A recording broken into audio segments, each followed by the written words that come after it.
The movie begins inside Chornya Cholmny prison in Russia, where the roar of inmates rises as the announcer excites the crowd for another brutal prison fight tournament. And while the cheers echo through the concrete walls above, Yuri Boyka lives a very different reality below, dragging a mop across the filthy floor with a visible limp in his left leg. As he works in silence, the sound of fists hitting flesh reaches him from the arena, and he pauses just long enough to hear the Russian champion Vladimir Sikov dominate his opponent, lifting him with raw strength and hitting him hard onto the ground.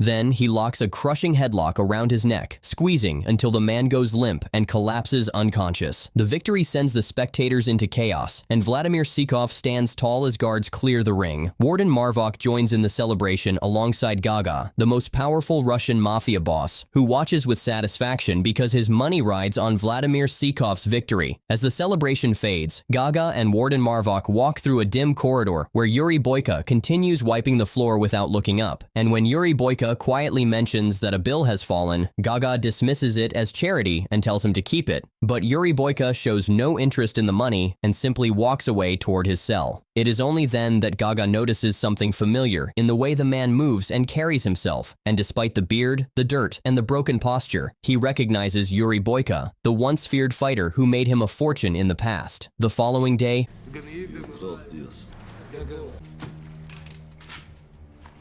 let him have it. Look. I don't want your fucking money. This is Boyka.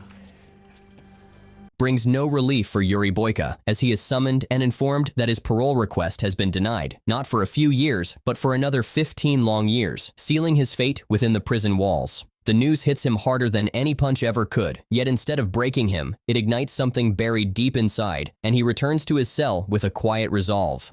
From that moment on, he begins to train his injured leg, slowly at first and then with increasing intensity, forcing his body to remember pain, balance, and strength. As he struggles through this transformation, Gaga visits him and offers a cleaner cell, easier work, and better living conditions, reminding him of how much money he once brought him. But Yuri Boyka shows no interest in comfort, and instead asks for the chance to fight again in the tournament. Gaga immediately dismisses the idea, calling it reckless and dangerous because a crippled man has no place in a ring ruled by monsters. Just don't like seeing a man like you living. So you're a humanitarian now. Get me into this tournament. You want to fight Psychov with one knee. Best fighters in the world. It's suicide, Boyka. Sorry. Time passes, and Vladimir Sikov continues his reign, destroying another opponent with ease as the crowd celebrates his dominance. But from below the ring, Yuri Boyka watches him closely, his eyes cold and focused. Back in his cell, Yuri Boyka pushes his training further, lifting a heavy bucket filled with water using only his injured leg, then striking his bad knee repeatedly against a pillow tied to his metal bed to harden it and rebuild tolerance to pain. Sweat, blood, and discipline replace pain, and when his body finally begins to respond, he shaves off his wild beard and long hair, revealing the fighter he once was, hardened by suffering and reborn through determination. The next day, the prison erupts with excitement as the announcer declares that the final battle will decide who qualifies for the prison Spets competition, a brutal international tournament where the ultimate reward is freedom itself. In the final match, Vladimir Sikov once again overwhelms his opponent, crushing him and knocking him out with embarrassing ease. And as he raises his arms in victory, believing his future is secure, just then, Yuri Boyka suddenly steps forward and throws a bucket of water over him, shocking the entire arena. Without saying anything, Yuri Boyka challenges him, and although the moment threatens chaos, Gaga allows it as a final act of respect, confident that Vladimir Sikov will end it quickly. Instead, to everyone's surprise, the impossible happens, as Yuri Boyka attacks slamming into Vladimir Sikov and sends him crashing against the ropes, followed by a relentless storm of punches and kicks that leave no room for recovery. Then he launches the final blow.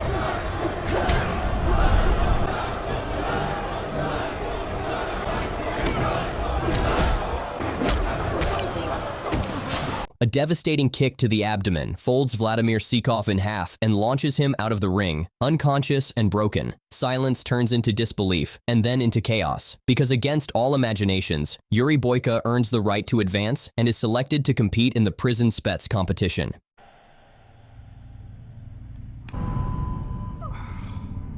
Soon after, Yuri Boyka is transferred to the infamous Gorgon prison in Tbilisi, Georgia, a place reserved for the deadliest fighters from around the world, where nationalities blend into a single culture of violence and survival. As Yuri Boyka joins the others, the sponsors arrive separately, with Gaga and several powerful mafia bosses checking into a luxury hotel in Tbilisi, where they are set to meet Rezo, a Georgian mafia boss, the man behind the tournament. During the gathering, Gaga encounters Gio Farnati, an Italian-American mafia boss who proudly boasts about his fighter Turbo, the hot-headed American fighter, claiming that no one stands a chance against him. Their rivalry remains unspoken but obvious, as money, pride, and reputation are placed on the line. I say it's an old fight. But think What's with the rabbits? don't get me started, please. Nobody's gonna get past my boy Turbo. Trust me. Back at the prison, the fighters are formally introduced to Warden Kuss, corrupt warden of the Gorgon prison, who makes it clear that no one will receive special treatment and immediately enforces discipline by punishing Turbo for his disrespectful behavior, establishing control from the start. State your name. USA. This is Gorgon. You'll all be treated the same. It's a chubby motherfucker right there. I'm sorry, what did you say? Well, you the only one talking, nigga. Rezo, a Georgian mafia boss, soon arrives at the hotel and addresses the mob bosses, presenting the prison's Spets competition as a perfect balance of risk and reward, where profits are high and losses are controlled, as long as the spectacle remains brutal and unpredictable. The next morning, the prisoners are violently awakened and informed that they will be given only 1 hour per day to train. But before that, they must work, and they are transported to a harsh mining site where exhaustion replaces mercy. Turbo refuses to participate in the labor, openly defying the guards, while Yuri Boyka works without complaint, breaking stone and enduring pain with discipline, which leads to a brief confrontation between the two before guards intervene. Fucking Americans. Come over this rock and kick your fucking ass right here, right now. Shut your mouth. Hey!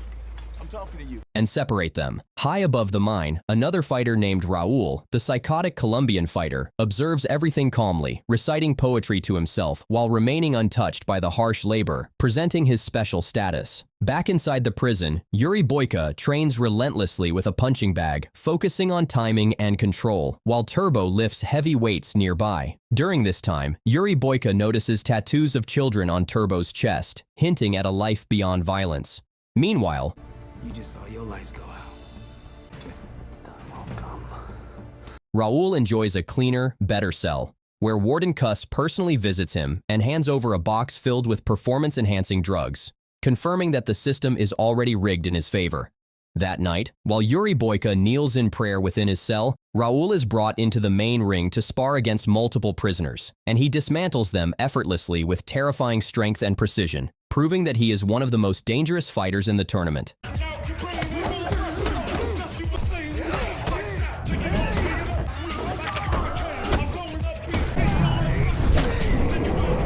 The following day, the mob bosses arrive at the prison to place their bets as the first round begins. The opening match is between Petros Mavros, a Greek fighter, against Rodrigo Silva, a Brazilian fighter whose fighting style overwhelms his opponent through speed and ruthless efficiency. The flying kicks, trips, and upkicks break Petros Mavros down piece by piece until a final barrage of punches ends the fight decisively, setting the tone for a tournament where only the strongest will survive.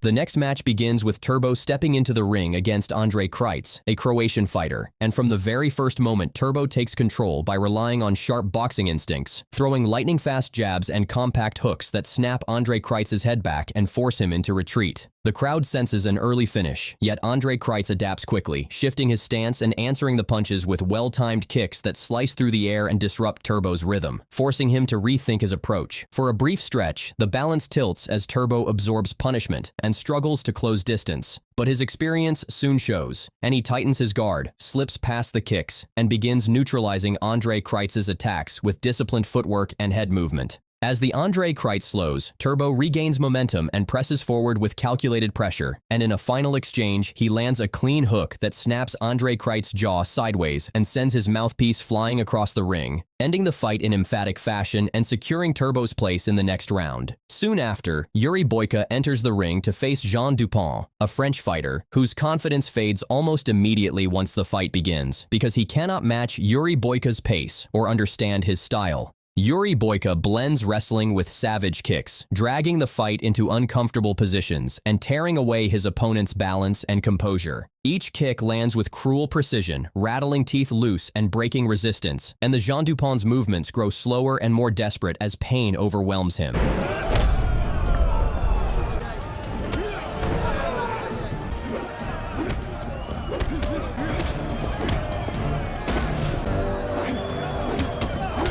Yuri Boyka controls every moment, imposing his will without mercy, and when the end comes, it arrives through a brutal dropkick that sends Jean Dupont crashing down helplessly. Yuri Boyka limps away from the ring without celebration, his injured leg reminding him that every victory arrives at a cost. The final match of the round belongs to Raul, and as the crowd watches him enter, Gio Farnati reveals the truth behind the calm exterior, exposing him as a Colombian drug trafficker, a man whose violent rise ended in betrayal and arrest during a trafficking war. Raul faces a Chai Lam, North Korean fighter who uses taekwondo, and his strategy relies on speed and precision, but the plan collapses immediately when his kicks fail to land cleanly or generate any real damage. Raul absorbs everything without reaction, advancing steadily like an unstoppable force, and when the opening appears, he ends the fight with a single flying kick that leaves Chai Lam unconscious before he hits the ground. Later,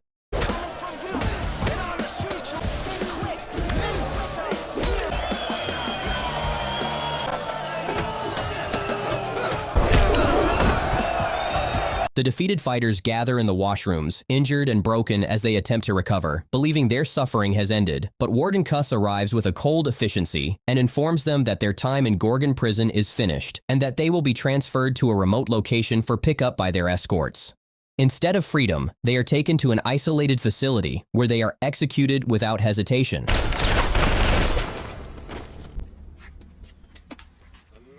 Put them in the oven.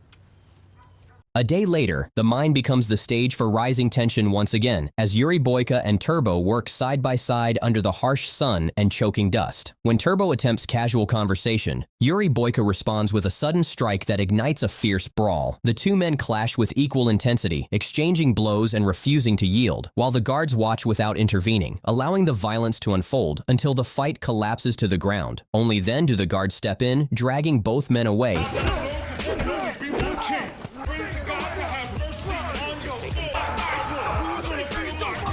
and locking them inside a torture cell so narrow that standing upright is the only option. Trapped together, Turbo continues trying to connect, while Yuri Boyka shuts him out completely, conserving energy and patience. Not long after, Say, man, I need to take a shit and I can't find no place to do it.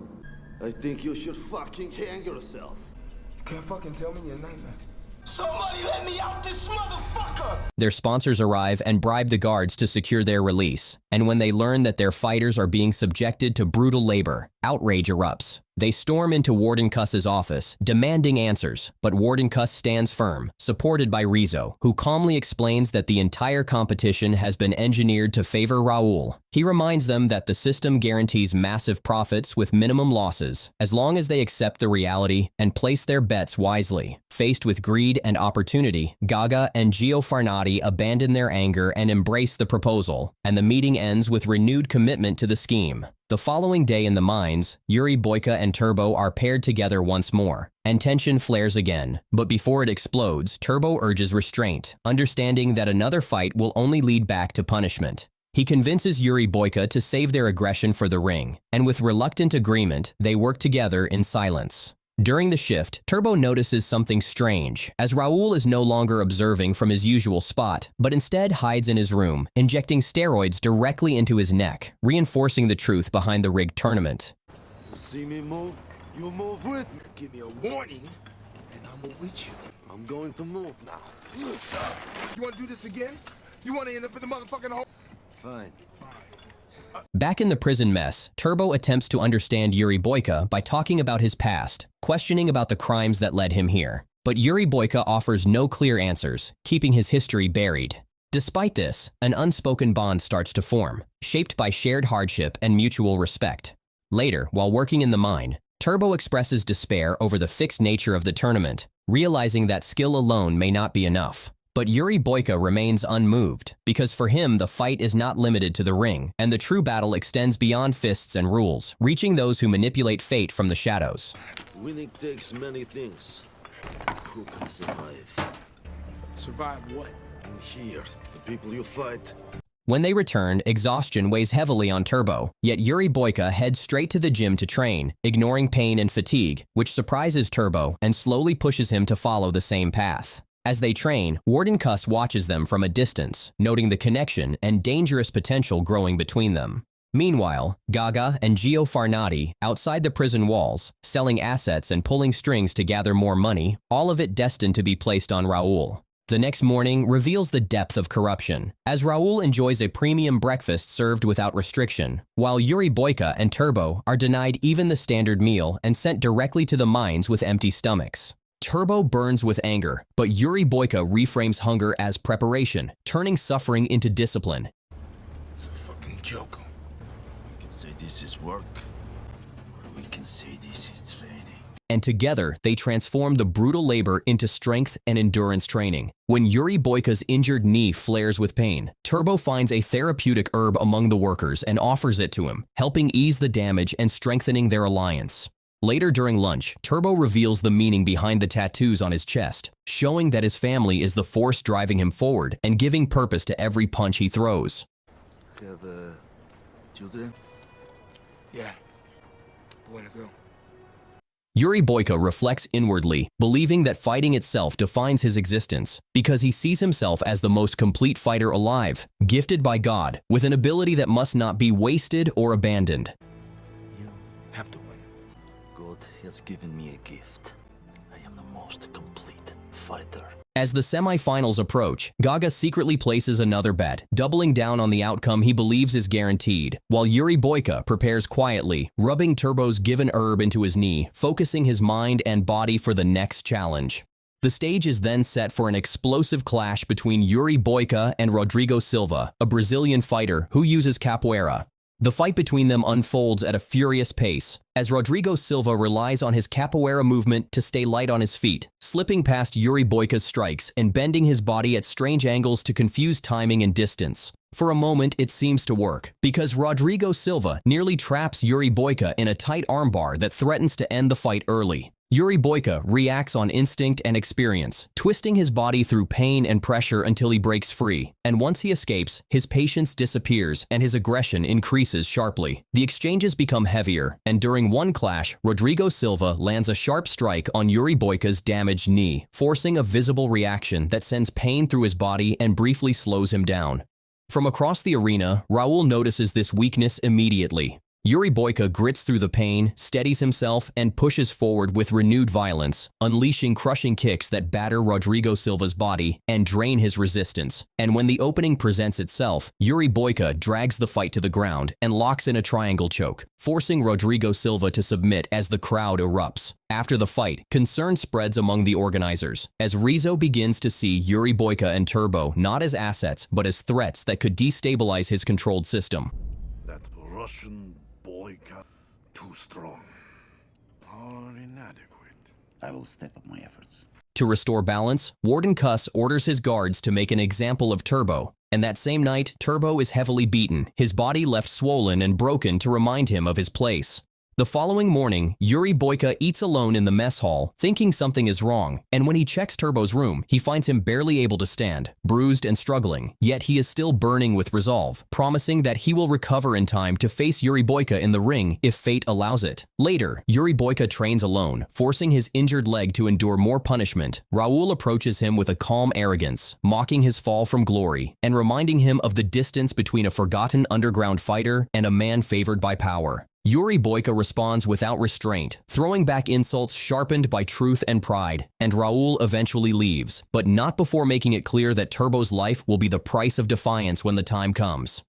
He's the champion of the toilets. When I kick the fucking shit out of you, it will be his last. In the days that follow, both Raul and Yuri Boyka push themselves to their absolute limits, each driven by different motives, but the same hunger to dominate. One evening, when Yuri Boyka goes to check on Turbo again, he finds his bed empty, and panic briefly sets in. Then, he discovers Turbo in the gym, training through visible pain, his movements slower and heavier, his body struggling to heal under relentless pressure. Before either can rest, Warden Cuss deepens their suffering by sending them back to the mines, where exhaustion and cruelty wait without mercy. While working in the mine, Yuri Boyka quietly urges Turbo to consider escape, sensing that the tournament is nothing but a slaughterhouse.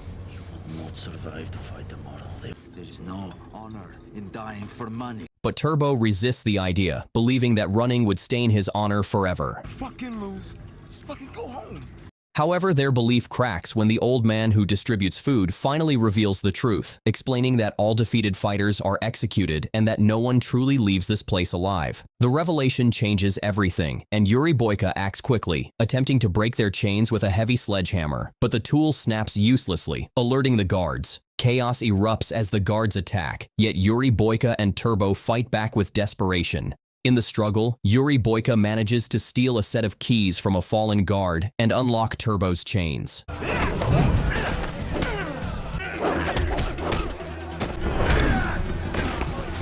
Before they can escape together, Yuri Boyka is struck from behind and loses consciousness. When he wakes, Yuri Boyka finds himself chained to a cold wall inside the prison, his body aching and his knee throbbing, and soon Gaga appears before him, revealing that he has shifted his bet to Raul, believing that Yuri Boyka's injured body has no chance of surviving the final battle. The words sink in, but Yuri Boyka remains silent, conserving his strength for what lies ahead. You just can't beat the Colombian. I'm with the money. That makes me angry. The next day brings the final showdown between Yuri Boyka and Raul, and from the opening moments, the fight proves brutal and evenly matched, with both men exchanging strikes that test endurance and will.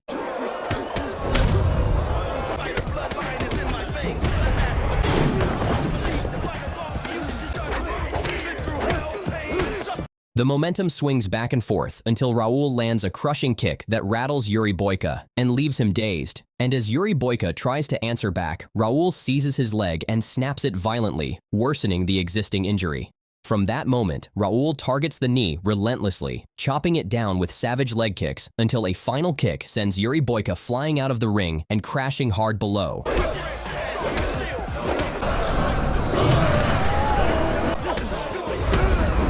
Raul celebrates prematurely, confident that the fight is over, but below the ring, Yuri Boyka spots a mop lying nearby and uses it to brace his shattered leg, binding it tightly with sheer determination. Against all expectations, he drags himself back into the ring before the count reaches 10, stunning Raul, the officials, and the roaring crowd. Something changes as Yuri Boyka rises again, his pain transformed into resolve, and he begins to push forward with renewed force, winning the crowd over as he drives Raul to the ground and unleashes a storm of strikes. Raul responds by trapping Yuri Boyka in a capoeira lock, but Yuri Boyka adapts instantly, reversing the hold and forcing separation. When Raul tries once more to destroy the knee, Yuri Boyka evades at the last second and lands a crushing punch, followed by several brutal shots that visibly shake Raul. As they face each other again, both men launch simultaneous kicks, and in a moment of raw sacrifice, Yuri Boyka, with his injured knee, snaps Raul's leg muscle and drops him, screaming in agony. The arena falls into silence as the referee steps in and stops the fight, declaring Yuri Boyka the winner. In the stands, Gio Farnati storms away in anger, his fortune lost, while Gaga remains seated, expression unreadable, as Yuri Boyka points toward him in victory. Moments later, Gaga explodes in rage, blaming Rizzo for costing him millions and promising violent revenge as he storms out. Chaos spreads behind the scenes as Gio Farnati confronts Warden Cuss with a gun, demanding compensation. And when Rizzo enters from behind, Gio Farnati shoots him dead, only to be killed himself when Warden Cuss shoots him in the back. Unaware of the bloodshed, Yuri Boyka recovers in the washrooms, believing his ordeal is over, until Warden Cuss and his guards arrive and inform him that freedom was promised to only one man. And since Turbo has escaped, Yuri Boyka's release is revoked. Just show me the front door. I'm afraid we have a problem. That one man would receive his freedom. Unfortunately, we have not recovered the American.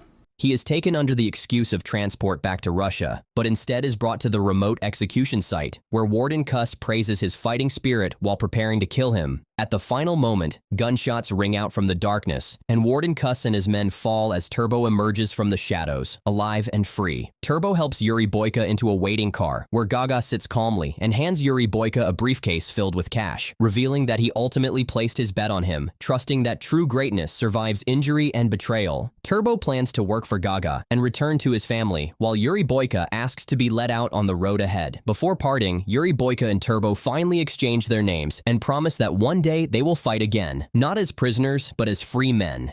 It's Yuri. Jericho. My man. As the car drives away, Yuri Boyka walks in the opposite direction, then breaks into a run, screaming with joy as the weight of chains and bloodshed finally lifts and freedom becomes real.